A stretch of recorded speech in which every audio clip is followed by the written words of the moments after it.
Kawan-kawan, abang dan kakak, kita hidup dalam zaman di mana maklumat ada di hujung jari, tapi hikmah dan ilmu sejati makin sukar dicari.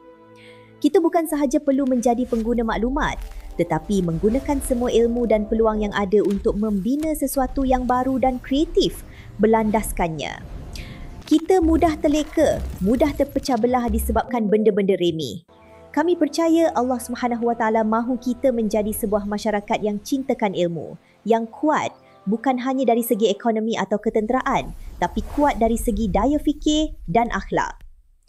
Sudah tiba masanya untuk kita bangun dari lena yang panjang. Jom kita ikut jejak langkah gemilang para ilmuwan terdahulu.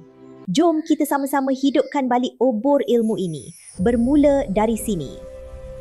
Bila masyarakat kita penuh dengan orang yang berilmu, yang kritis, yang faham sejarah, yang celik sains, yang mampu melihat kaitan antara semua bidang ilmu, yang berakhlak mulia, barulah kita semua sebagai satu komuniti global akan menjadi kuat dan dihormati.